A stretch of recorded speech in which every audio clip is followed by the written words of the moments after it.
which is proud to support the MacNeil Lehrer News Hour.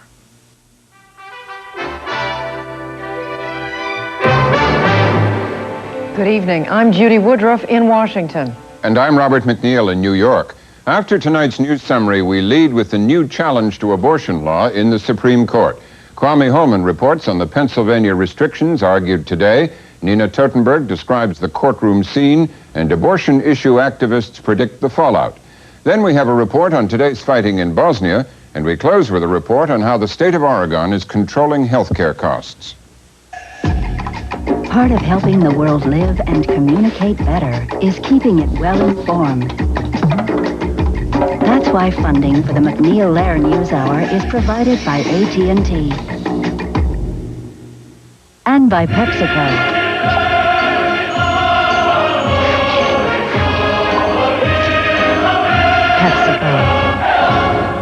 And by the Corporation for Public Broadcasting and viewers like you.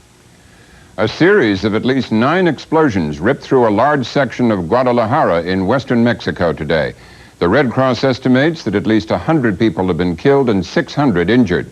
Mexico's state oil companies said the explosions were caused by a volatile chemical which leaked from a cooking oil factory into the city's sewer system. Residents have complained about a gas-like odor coming from the sewers since yesterday. The destruction was so complete that it may be a long time before everyone is accounted for. Entire blocks were reduced to rubble, burying homes, cars, trucks, and buses. The Red Cross said at least 1,000 buildings were damaged. They also reported local hospitals filled to capacity. The federal government declared a national emergency, and the Army was called out to coordinate rescue efforts. Judy? The Supreme Court heard arguments on the constitutionality of Pennsylvania's abortion law today. The law is considered one of the strictest in the nation.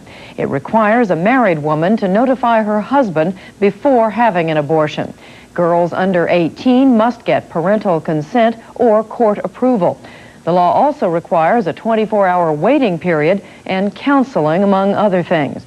The case is considered the most direct challenge to date of the Supreme Court's 1973 Roe v. Wade decision, which legalized abortion. Both sides made their case to reporters outside the court.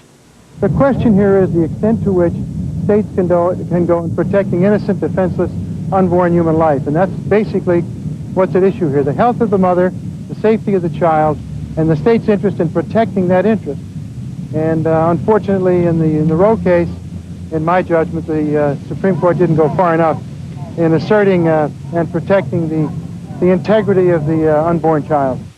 It is our view that the question before the court is whether or not Roe versus Wade remains the law of the land. There is absolutely no way that this case is only about the Pennsylvania restrictions. This case is about making abortion illegal. This case is about sending women back to the back alleys for their medical care. And American women do not believe that that is the appropriate course. Demonstrators on each side of the debate voiced their opinions in Buffalo, New York today, where the anti-abortion group Operation Rescue is blockading clinics. Nearly 200 anti-abortion demonstrators were arrested after charging a police barricade outside one clinic. Abortion rights groups staged counter-protests in the area. Operation Rescue has said it plans to continue its campaign for 2 to 4 weeks. We will have more on abortion and the Pennsylvania Supreme Court case after the news summary. There was fierce fighting today in the Bosnian capital, Sarajevo. Serb and Muslim militias fought street battles for control of the city. The violence was described as the worst in nearly 2 months and left more than 20 people dead and 30 wounded. We'll have more on the Yugoslav Civil War later in the program. For the first time in 9 years, per capita income in this country shrank last year when adjusted for inflation. The Commerce Department said personal income averaged $19,082 per person in 1991, rising just 2.1% from 1990. That was half the 4.1% inflation rate for the year. President Bush met with European community officials today to work on an agreement for global trade reforms. The General Agreement on Tariffs and Trade, or GATT talks, have been deadlocked in a dispute over farm subsidies. The U.S. wants European nations to end them. So far, the EC has refused. Former Ku Klux Klan leader David Duke dropped out of the race for the Republican presidential nomination today. Duke was kept off the ballot in many states and fared poorly in the primaries he did enter. He said his challenge to President Bush was overshadowed by the candidacy of TV commentator Pat Buchanan. A small plane crashed on takeoff from a Southern California airport this morning. Authorities said 15 people were killed and 7 injured. All were members of a skydiving club. The Paris Valley Airport is located about 75 miles east of Los Angeles. It is often used by skydivers. The owner of a North Carolina daycare center was convicted today on 99 of 100 charges of sexual abuse against children at the center. 44-year-old Robert F. Kelly, Jr. faces a maximum penalty of 40 life terms plus 560 years in prison. He owned the now-closed Little Rascal Daycare Center in Edenton, North Carolina. That's it for the news summary this Wednesday. Just ahead of the news hour, today's Supreme Court debate on a Pennsylvania law restricting abortions, the critical condition of the breakaway Republic of Bosnia, and health care rationing in Oregon.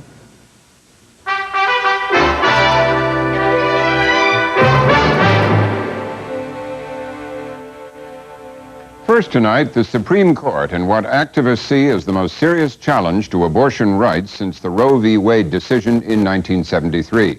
We'll discuss today's arguments and their consequences after this background report by correspondent Kwame Holman. Not the church, not the state, never will decide our fate. 2 weeks ago, abortion rights supporters thronged the streets of Washington, D.C. to urge Congress to pass the Freedom of Choice Act, a law to guarantee a woman's right to abortion in all 50 states. They want the federal law because of what they expect to happen here at the United States Supreme Court. Today, the court heard arguments for and against a state law that restricts access to abortion.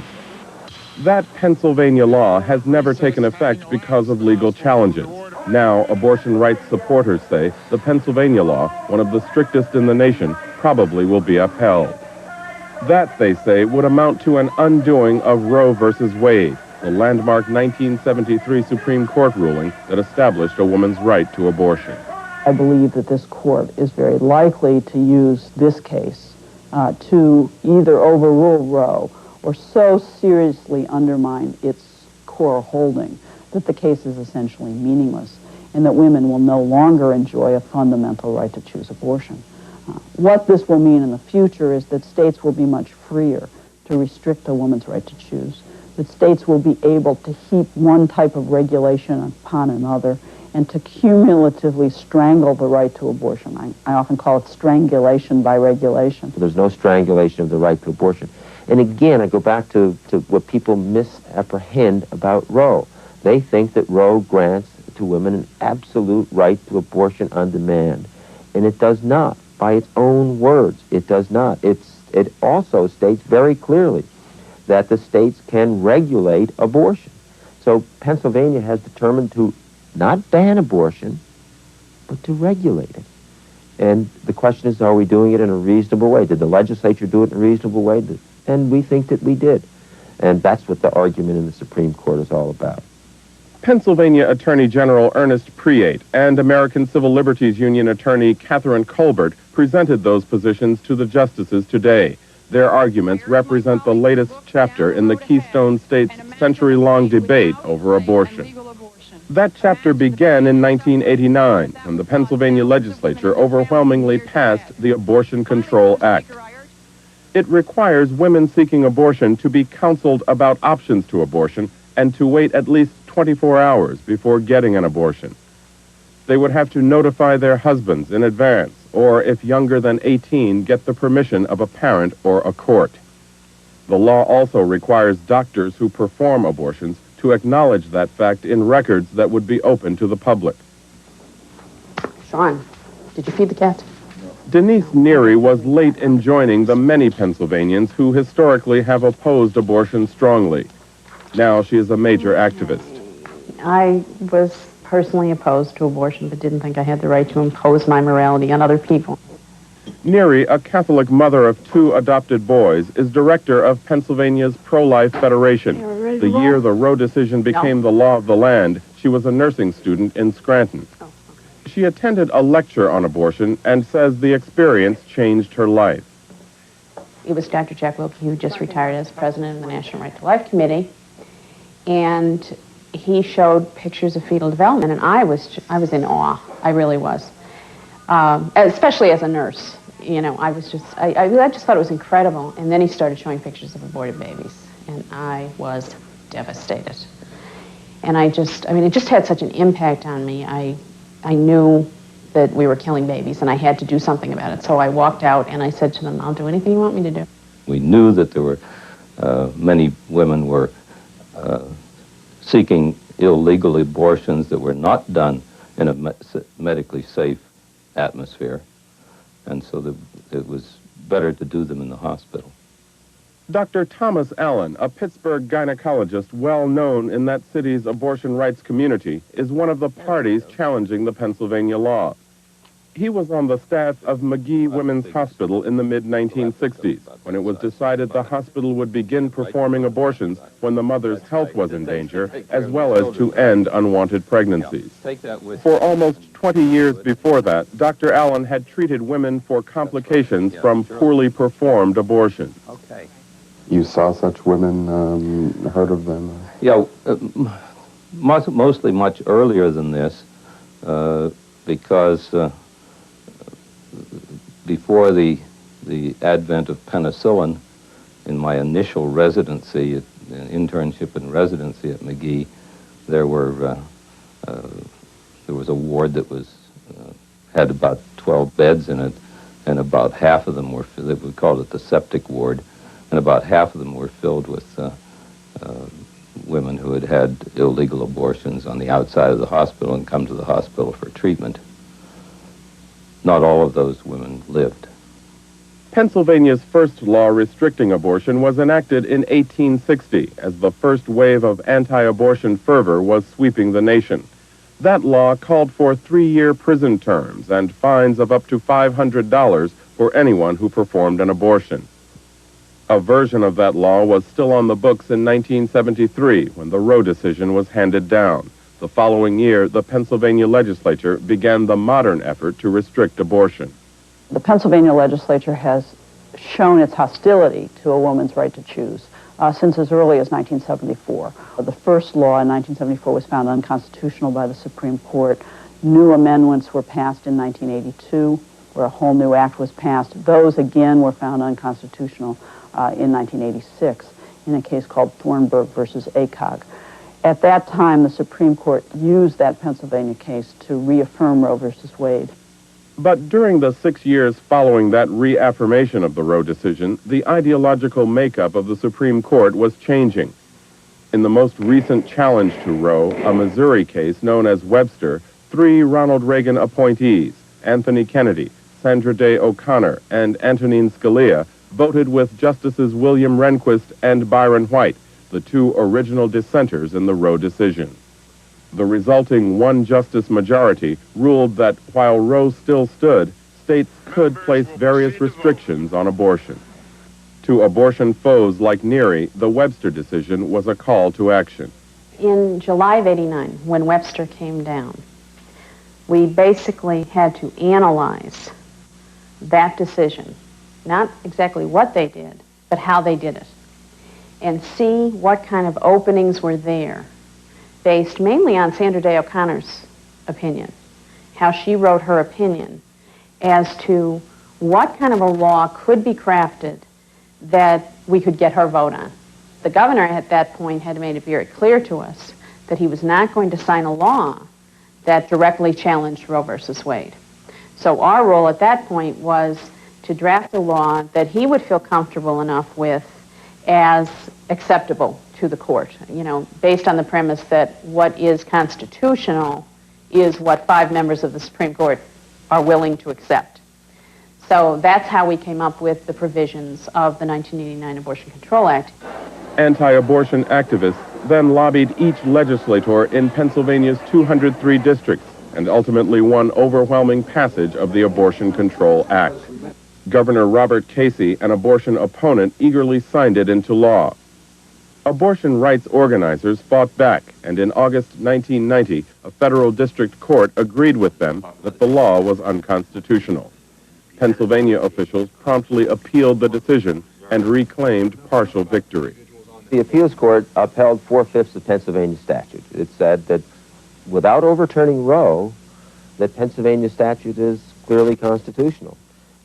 It used a test slightly different than that propounded in Roe. The legal test established in the Roe decision says states must have a strong reason, a so-called compelling interest, to be allowed to restrict abortion. Now, 2 other tests are considered acceptable by some justices. Justice Sandra Day O'Connor has said a state may restrict abortion if in doing so it does not place an undue burden on the right to abortion. And Chief Justice William Rehnquist has written that states may restrict abortion in any way, as long as they have a so-called rational basis to do so. So you have 3 standards of review right now in America. And one of the things that we asked the Supreme Court to do in our petition for certiorari was to look at these 3 different standards and determine which one is the appropriate standard of review, to clarify it for the people of America and clarify it for the legislatures of America. The one section of Pennsylvania's law that was not upheld by the appeals court was the requirement that women notify their husbands before undergoing an abortion. Attorney Colbert says most women already do that, but the provision could harm other women. It is for the small minority of women who every day of their lives face abuse, both physical abuse, sexual abuse, coercion, economic coercion in their marriages, and discussing the abortion choice will result in battering or other kinds of abuse by that spouse. It says a wife has to notify her husband if she wants to get an abortion. Notify. The husband has no veto power. And then there are 5 exceptions to that notification. The wife does not have to notify the husband if the husband can't be located, if the husband is not the father, if there's a medical emergency, if the putative child is the result of a rape, if there was a fear of physical abuse. Dr. Allen says a record-keeping provision in the law would make a doctor liable if the patient failed to give the required notifications prior to an abortion.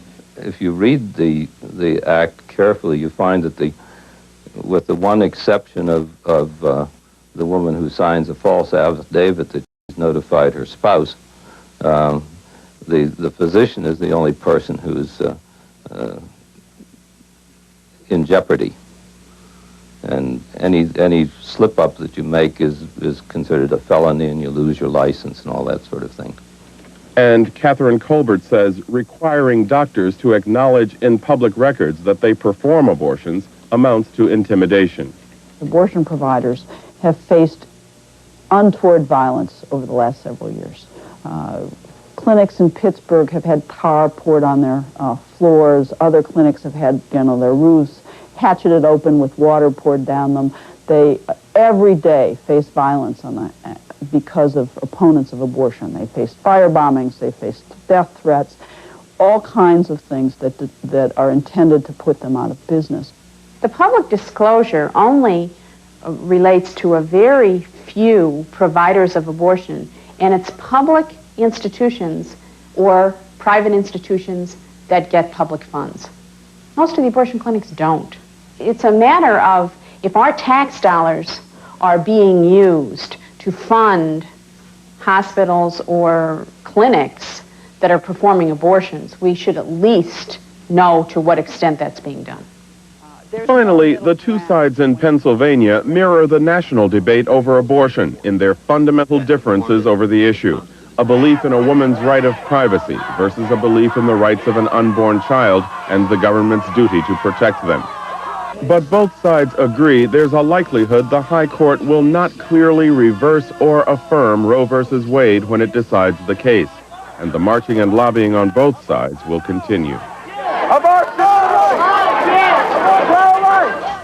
Shortly, we will take up that ongoing political battle over abortion with activists on both sides of the issue. But first we turn to Nina Totenberg, legal affairs correspondent for National Public Radio, to describe today's pleadings before the court. Nina, thank you for joining us. Describe the atmosphere inside the court. Did the feeling inside reflect the feeling of a historic moment that people outside were trying to create? It absolutely did. There was not a seat unoccupied. There was great tension in the room. And it was exacerbated in a way by the beginning of the argument. Catherine Colbert was arguing for Planned Parenthood. She's a lawyer for the ACLU that you just saw in that previous piece. And she took a very broad position before the court. She took the position that any cutting back at all on Roe was a complete repudiation of a woman's right to an abortion, and that it would undo women both physically and as equal persons under the law. She made that argument a number of times, as I said, in very broad brush, and there was a deafening silence from the bench. For 7 minutes, there was not any interruption of her argument. Now, that is extremely unusual. Usually the justices, particularly in a big case, are very lively about interrupting counsel. And the more it went on, there were some of her associates there from the ACLU Reproductive Freedom Project who were clearly in agony. And finally, after 7 minutes, Justice O'Connor interrupted and suggested to Ms. Colbert that perhaps she should address the particular provisions of the law. And then later on, just a few moments later, Justice Kennedy did the same thing and suggested that she was taking a wrong tack. But by and large, she insisted to the court that the standard for review of these regulations was the most important thing that this case presented, and that if the court would not stick by its standard in Roe, and that standard being that there could be no regulations that interfere with abortion except to protect the health and safety of the mother, at least until a fetus is viable. Unless the court stuck by that, she claimed that the court would be completely undermining and, in essence, reversing Roe. What conclusions did you come to as a very experienced Supreme Court reporter about the tactics she chose to use, arguing the broader case and not arguing the specifics of the Pennsylvania law? Well, to be candid, Robin, I'm really not sure. There is no question that this court has already backed away from Roe, that if you add up the votes, there is no fundamental right anymore to an abortion. There's a limited right. The question now is how limited. And clearly the pro-choice advocates have taken the position that they're going to lose eventually in the Supreme Court anyway, and that they might as well hasten the day, join the issue this year in an election year, and put it squarely before the voters in the presidential campaign. And that's clearly what she was aiming at. But I'm not at all sure that it doesn't in some sense backfire, and that perhaps some of the conservative justices may be even more hesitant to do that, to overrule Roe right now, than they would otherwise be. I really don't know is the short answer. Mm-hmm. On the other side, supporting the Pennsylvania law, what was most revealing in the arguments, did you think? Well, in fact, I thought the argument really took off when the supporters of the Pennsylvania law began to make their argument. Now, Attorney General Priate, who you saw in that piece, was up first, and Justice O'Connor asked him if the state's interest is in protecting the unborn, could it enact regulations aimed at preventing the use of contraceptive methods that also act to join an egg and sperm, and therefore, if life begins at conception, wouldn't this also injure the unborn? And he hedged at first. He didn't want to answer her question, but under pressing from her, he finally said that the state could enact regulations that would limit this kind of contraception. Then we heard from Justice Stevens, who wanted to know about the provisions on spousal notification, and he said, Attorney General Priate had said that only 1% of the women in Pennsylvania who get abortions do not notify their spouses, and that if they're worried about retaliation, they don't have to notify their spouses. So Justice Stevens said, well, if no one's affected by the statute, what's the state's interest in having it? Attorney General Priate said, we think the law is rational. It protects the life of the unborn, the marriage. It ensures the possibility of communication. Well, that provoked Justice O'Connor. And she said, do you think that compelling a woman to say something to her husband, compelling speech, invokes any First Amendment concerns, and he said, Attorney General Priate said, not in our view. Then she said, well, what about the mandated doctor's speech to the patient? Does that invoke any First Amendment concerns? And again, the answer from Priate was no. And he said that the doctor conversation with his patient is commercial speech and can be regulated more than political speech. We then moved on to the presentation by Solicitor General Starr, who is the Bush administration's chief spokesman in the Supreme Court. And perhaps that was the moment when the issue was joined most exactly. Justice White asked him, what is the standard that we should use for evaluating state laws on abortion? And General Starr answered, any rational basis standard. And that would mean that any time a state can give a reasonable argument for why it adopted a law, that law would pass constitutional muster, and any reasonable basis would include the protection of fetal life. And that's the Rehnquist argument. That is the Rehnquist argument that 4 justices adopted in the Webster case. And the next question was, would a complete ban on abortion be permitted under the rational basis standard? And the answer was, I think it best not to answer these in the abstract. Justice Souter then jumped in.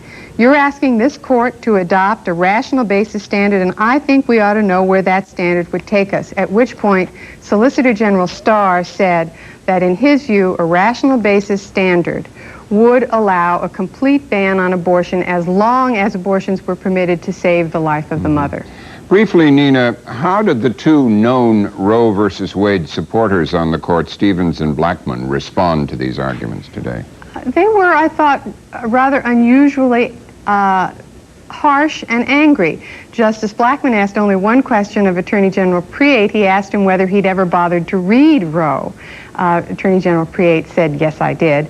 Justice Stevens was very aggressive in his questioning, and often wouldn't let counsel finish an answer. I thought he was pretty sore. Mm-hmm.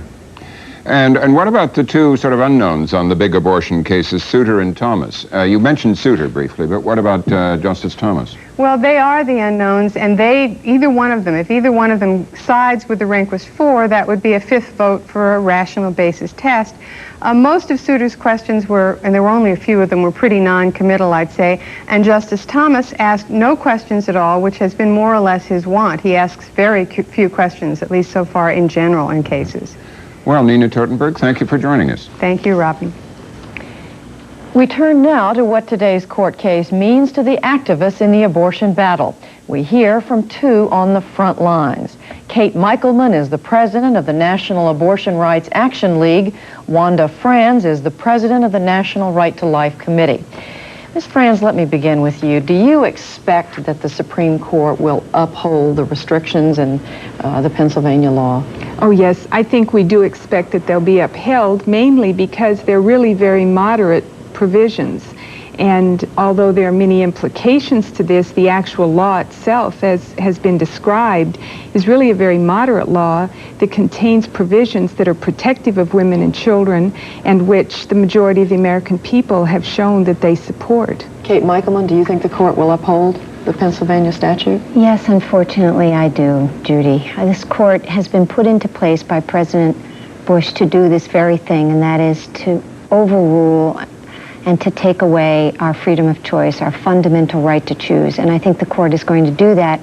I guess I differ with Ms. Franz quite directly about the integrity of this law. It's not moderate when you interfere with a freedom that is so basic and fundamental. These restrictions are a series of oppressive regulations that cause women to have to more or less jump through hoops to achieve their abortion if they decide they need one. Well, assuming the court does what you're predicting, what you're both predicting it will do, what effect will that have in the near term on on the rights of women in Pennsylvania to get an abortion? Well, I think what we have to know is that the issue has moved from the court to the U.S. Congress and to the voting booth. The U.S. Congress now must act to protect the right to choose if the court is not going to do so. And that's what the Freedom of Choice Act is all about.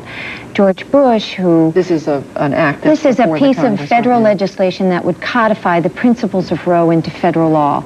And George Bush, who doesn't trust women to make their own decisions, has said he will veto the act. The Democratic candidates have said they will sign it. Now, that makes our mission very clear. We must elect a pro-choice president and a more pro-choice Congress. And that is what our goal is over the next 7 months, is to move very steadily toward voters who will take this issue more than ever before in 1992 into the voting booth. This is assuming you're going to get a court decision in the next few months, is that right? Oh, I assume that the decision will be in June or July. All right, assuming, Ms. Franz, that's what, we're assuming a lot here, but assuming the court does that and assuming Ms. Michelman's group and other pro-choice groups do as they say they will do, what does that mean for your organization? Well, certainly this bill is the radical response of pro-abortion forces in this country, and I have to correct the misrepresentation of this bill. It would not codify Roe.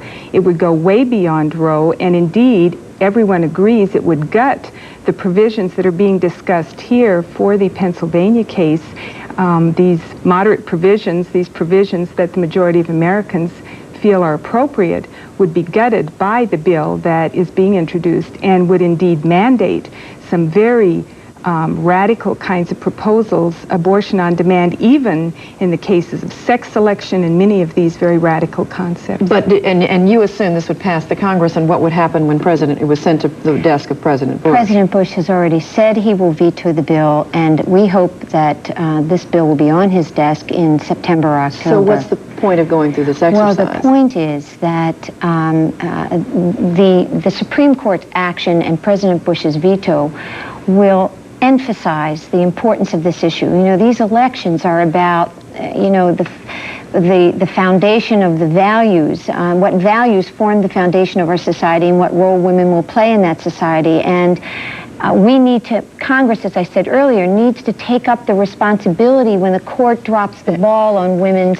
the protection, the constitutional protection. My question is, what's the point of doing that if you know the president's going to veto it? Well, the point is to position the issue in the important presidential and congressional and election campaigns. I mean, voters... And how do you counter that, Ms. Franz? Oh, well, I think that it's very clear that the vast majority of Americans, 80%, around 80% of Americans agree that the provisions that this would allow, these very radical provisions of abortion on demand, this act, which is not going to be signed and is not going to, both agree. But I think it does represent the value system of Americans because what I mean is I think that it will bring out the value system of Americans because it shows how radical this pro-abortion faction is in proposing such radical legislation which would make abortion virtually legal on demand for any reason with no restrictions. And we know that virtually 80% of Americans clearly support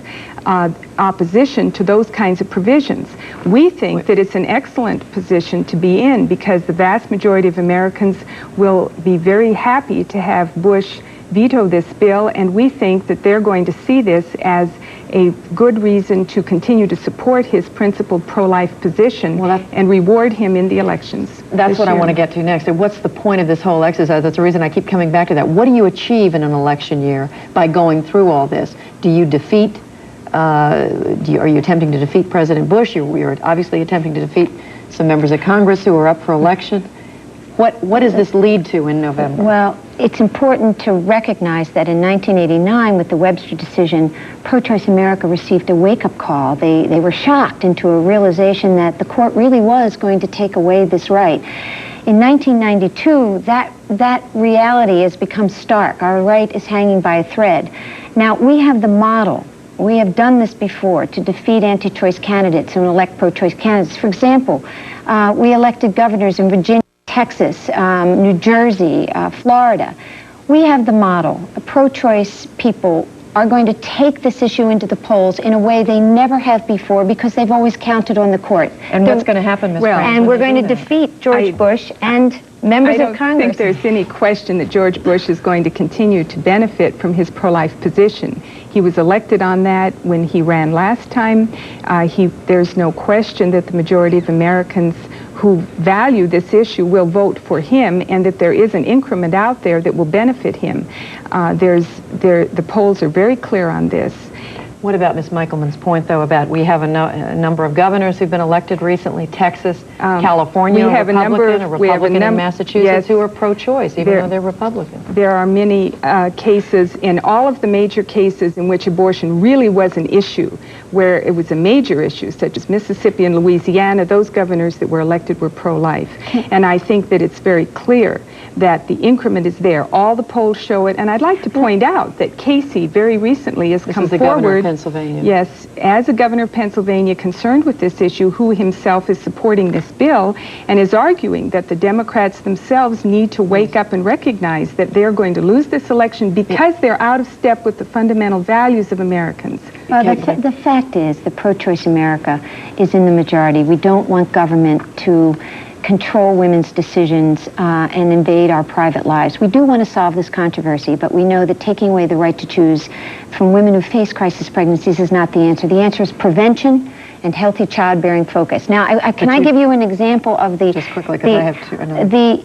The example of how important this issue is going to be is exemplified by a primary in March in Illinois, where a Republican woman challenged a 25-year pro-life leader in the State House in Illinois, and the Chicago Tribune identified her as the embodiment of the pro-life movement. She was defeated on the right to choose issue, and that is just a small example of how important this issue is going to be. But as a Democrat, and Republican women are going to cross over to vote for a pro-choice candidate at all levels of government. Speaking of which, Ms. Franz, the Republicans there are going to be pro-choice Republicans who are working at the convention in August to change the language in the Republican platform. But we recognize that that's not going to happen, because the Bush administration has been the best friend of children that the children have had, and he has worked very diligently to see to it that we retain pro-life language in the party platform and in the party's activities, and it's going to benefit the Republicans who are pro-life, and it will certainly benefit Bush. And Ms. Michelman, you say you're working to defeat President Bush, and yet Governor Clinton is the governor of a state with a parental notification law, which he supports. Does that diminish in any way your Not at all. support? Governor Clinton has stated emphatically, and even today, that he would sign the Freedom of Choice Act and support a woman's right to choose. George Bush will go down in history as the man who robbed women of their fundamental freedom of choice, who gagged doctors, who has now said that he wants to force women into pregnancy and childbirth, but then wants to support welfare reform that denies them financial support when they have children. Voters are going to take this issue into the polls. They're not going to support George Bush's vision of America. And I think the Republicans, by the way, Republicans are going to fight this out. And we know that Republican women at the convention and Republican women and independent voters are going to cross over. We've seen that happen. It's going to happen in bigger numbers. But President Bush knows that every single abortion, we have 1.6 million abortions in this country every year, many of which are repeat abortions, and he knows that every abortion stops the beating heart of a living human person, and every American knows that. And I think this is the issue. This is the fundamental issue that Americans care about, which they're going to vote in the polls. And we want to talk about political strategy in just a minute or so. We have left. Both of you are now involved, your organizations are involved in one way or another in these mass demonstrations in front of or near abortion clinics. Our organization is not involved in any demonstrations of that sort. It's an interesting point you raised, though. Since that is happening, does that not have the effect of turning off voters on both sides of this issue? I think it can polarize the issue for voters, and that is of concern, I think, to both of us.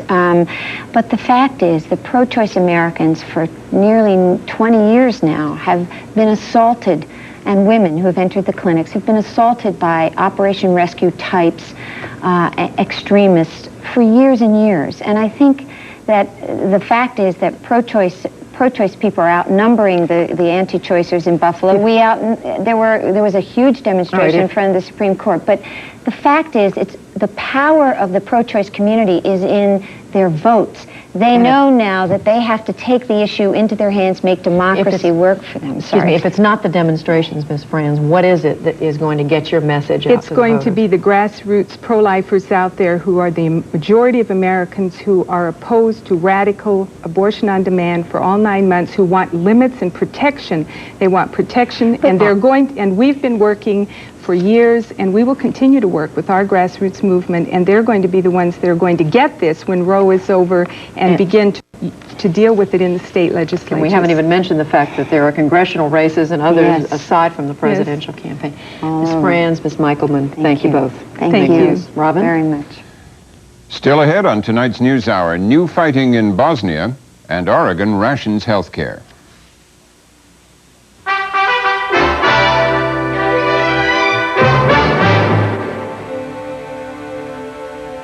Every day this week, we brought you vivid reports from Britain's independent television news of the efforts by Serbian forces to seize territory from Bosnia Herzegovina, which had broken away from the Yugoslav Federation.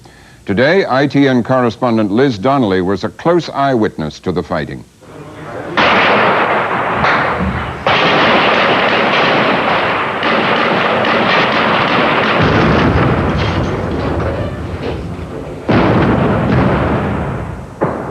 The battle for control of the Bosnian capital, Sarajevo, has focused on the area surrounding the hotel where EC monitors and the international press are based.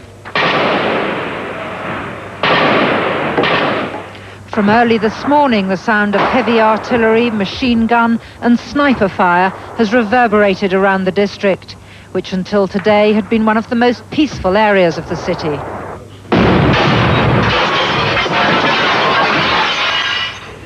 From inside the hotel, Serb forces could be seen firing at Muslim positions a short distance away.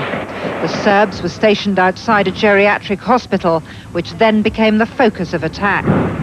Last weekend, Serb forces moved into this hotel, thus jeopardizing the safety of the European community monitors who'd established their headquarters here. The gunfire around this hotel is so intense, it's not possible to leave the building at present. Serb forces based here are putting the blame firmly in the Muslim court. They say that unless the attack is halted, they'll open up a much heavier assault on Muslim villages. Some reports suggest that Muslim forces did launch today's attack, emboldened by success in yesterday's battle in the center of Sarajevo. But this is impossible to verify. EC observers managed to negotiate a ceasefire with the local commanders on each side. It was due to take effect at 11 this morning, but 11 o'clock passed and there was no improvement. It's a live battle. It's been going on since 6 a.m. this morning. It's very serious. There are casualties. There are dead people out there. And the EC Monitor mission has been doing its best to try and get a ceasefire, to contact the local commanders, but at the moment, without success, and this is something to be regretted. So the situation is very serious, it's very dangerous, and people are being killed. Among today's casualties was Rob Selliers, a cameraman working for the television news agency Viz News. He was hit in the arm and quickly evacuated to a hospital out of the area. After yesterday's fierce battle in the center of Sarajevo, today's attack, so close to the headquarters of the EC mission, is seen as yet another major setback to EC negotiators trying to broker a peace agreement. But it's very disappointing. Of course, that conflict should take place very close to here because it's recognized as being the headquarters of the Monitor mission, who are only here to try and help the situation. And also within about 50 meters of the hotel, there is a hospital. And that's being used in both a defensive position by some of these irregulars. Who is to blame at this stage, of course, is difficult to assess. But we could only appeal once again to these that this is mindless violence. It's not encouraging. And in order to use a target of a hotel that's occupied by the international press as well as the EC Monitor mission, and a hospital which is occupied by patients, certainly is not something any of us would wish for. Elsewhere in the Republic, the fighting escalated towards all-out war. 5 civilians were killed in Deventer, where the Serbian news agency said regular Croatian army units were in action against Serb forces. The Federal Army also reported 6 Croatian brigades and 70 tanks had arrived in Bosnia, and an artillery battalion was on its way from Zagreb.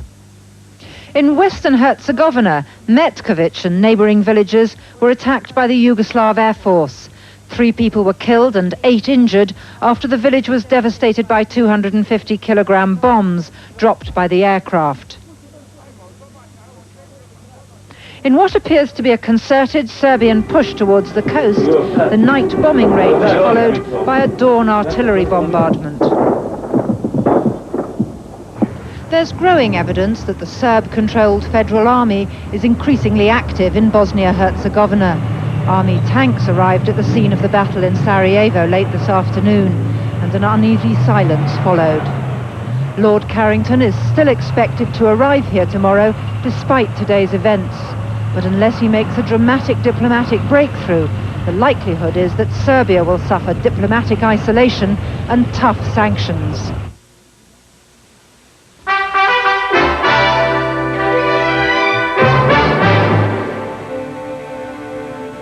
Finally, tonight, another look at health care. Last night, we debated the merits of Canada's universal health insurance. Tonight, we look at a controversial plan by the state of Oregon to ration some kinds of medical treatment.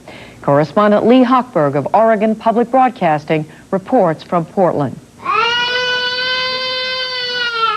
35 million Americans have no health insurance, including 450,000 people in Oregon, almost 20% of the population. The state has drawn worldwide attention for its groundbreaking attempts to extend health care to those people. In 1987, Oregon discontinued funding for most organ transplants, so it could use the money to pay for preventive care for 3,000 uninsured residents. But that decision spawned a desperate situation for some. Dying people in need of transplants were forced to beg for donated dollars to stay alive. 3 children and an adult died.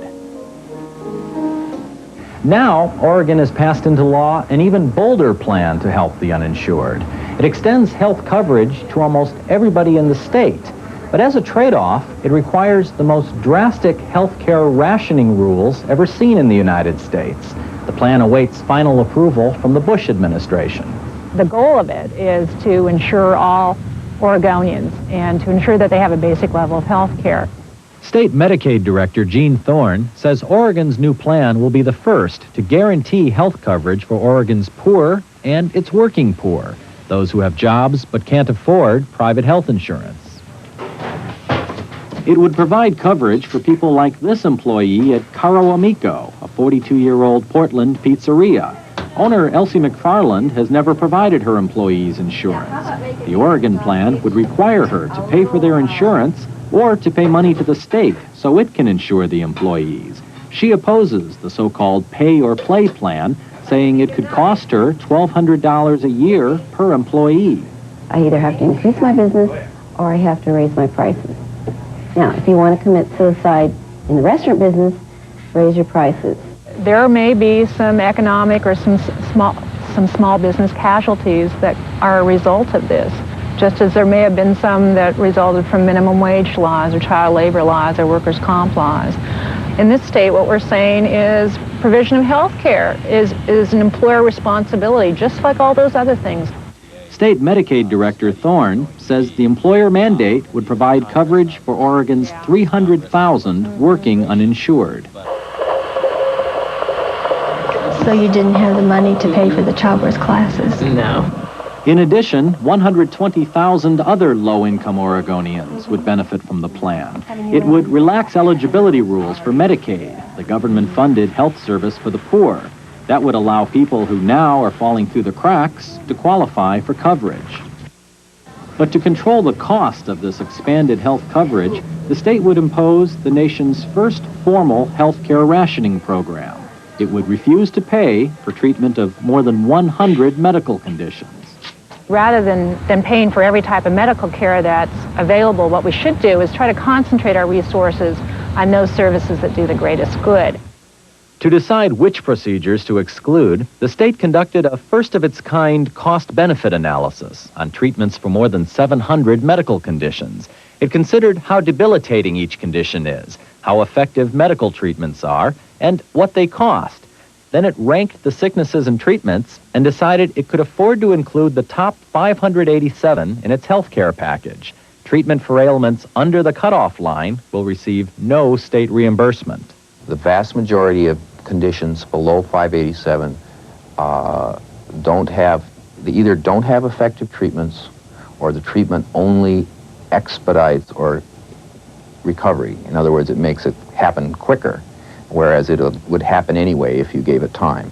Dr. Rick Wopat was part of the 11-member state commission that spent a year and a half prioritizing the 700-plus sicknesses. I think that people have to realize that tremendous amount of medicine is nature healing people. And it takes time, and it takes reassurance, and that putting a lot of expense into that doesn't hasten healing. Yet some of the conditions under line 587 are ones the American public has become used to having treated, such things as sprains and strains, tendinitis and bursitis. An analysis from the Congressional Office of Technology Assessment chides the program for failing to treat viral pneumonia and viral hepatitis. It says the Oregon plan fails to treat a substantial number of medical conditions that, in the absence of treatment, have serious clinical consequences. A blow like I'll get a blow, blow, blow, blow, blow, blow, blow, blow, blow, blow, blow. And some Oregon doctors have joined in. Dr. Alan Barker of Oregon Health Sciences University treats 6 to 8 chronic bronchitis patients every week. He's mystified as to why chronic bronchitis is ranked under the cutoff line. Chronic bronchitis is clearly a treatable condition with the assistance of physician guidance. Medication is important to include bronchodilators, aerosol steroids, antibiotics when infection occurs, and occasionally oxygen that has to be prescribed. We're not willing to just put our heads in the sand and say we can do everything for everyone. We know we can't.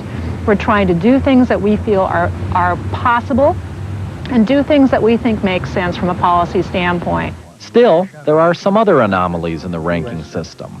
Guts and determination helped Paul Tsongas beat the odds and go on to beat cancer. The bone marrow transplant that helped presidential candidate Paul Tsongas fight off non-Hodgkin's lymphoma is ranked at line 691 in the Oregon plan, below the cutoff line. You can always bring up the case and say, well, here's one person that was supposed to be dead in a year and still alive 10 years.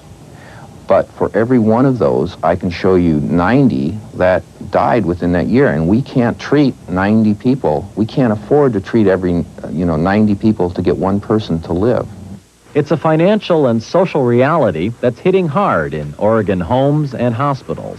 I view it as state-sponsored premature mandatory euthanasia. David Robeson has developed cancer as a complication from the AIDS virus. His doctor is successfully treating him with a battery of drugs. But statistically, Robeson's cancer gives him less than a 10% chance of living longer than 5 years. That puts him on line 688 of the Oregon plan, beneath the cutoff for continued treatment if the Oregon plan is enacted. So have we decided that if a person is not going to live longer than 5 years or has less than a 10% chance of living for 5 years, that's it? The person's life is over? I was raised to believe that if a person only has 1 day left to live, then that 1 day is very precious to that person, and no other human being has a right to deny that person that 1 extra day of life. What if he has treatment, his disease is put into remission, and a year from now, a dramatic breakthrough occurs? A lot of things can happen in 5 years, and we can't turn our back on that group of patients. I think they have a right to try therapy before it's bureaucratically taken away from them. We're talking about resources here, too, as we talk about people, and the two of them are very intertwined. If we spend public resources, especially where we know that there's going to be no good done, what we're doing is making a decision to not cover the next person who comes in the door. Oregon government leaders know rationed care is imperfect, but insist it would be an improvement for the many Oregonians who today get no coverage at all. Oregon women, for example, who earn more than $460 a month for a family of 3, that's half the federal poverty level, get medical care only if they become pregnant. What I see in these women are women who come into their pregnancies and with a history of heart murmurs, with breast lumps, with not ever having had a pap smear for years. So they come in with early changes, early indications of cervical cancer. University of Oregon professor Mary Ann Curry says the country's current system, which offers Cadillac healthcare services to the wealthy and few services to the poor, is itself a form of rationing, economic rationing. And so we do ration. We ration based on income and access to health insurance. So to say that we're experimenting and rationing is really not an accurate statement. We're already rationing. Because the Oregon plan would cost the federal Medicaid system an additional $110 million over 5 years, it now needs a final go-ahead from the Bush administration. I very much disagree with the concept that Oregon represents the wave of the future for the United States. The reason is it isn't funding services that we believe are medically beneficial. White House Health Policy Advisor Gail Walensky openly opposes the plan to ration, but she says the administration might let the state try its experiment. If you believe in state experimentation, you have to be prepared to allow states to do some things that you don't think are the best policies. They may help you demonstrate just how bad those policies are. I think that it is unlikely that the administration will make any decisions about the Oregon proposal before the election. Policy analysts, though, like the Brookings Institution's Josh Wiener, say the White House decision will be driven by politics, not medicine. I think if they approve it, then they leave themselves open to the charge by the Democrats that the real Bush health care plan is health care rationing, which is very politically unpopular. The administration maintains it will decide by summer. It hints at an approval on the condition that the state pay more of the plan's cost itself. A tight Oregon budget could make that impossible and delay Oregon's bold effort to keep its healthcare system off the critical list. Tomorrow night, we'll look at Minnesota's bold new approach to solving the health care problem.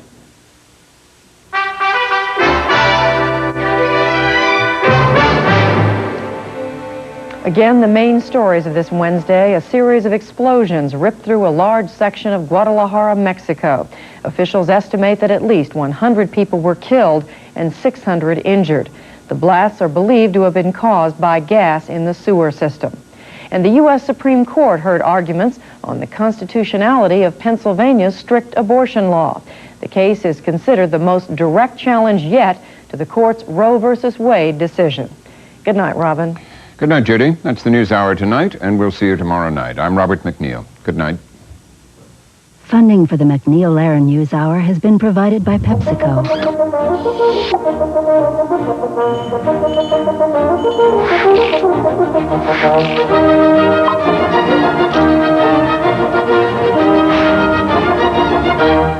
PepsiCo.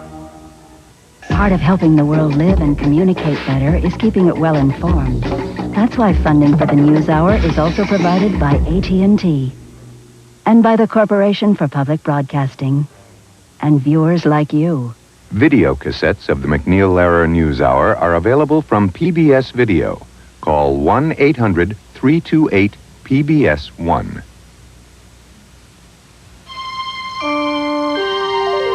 This is PBS.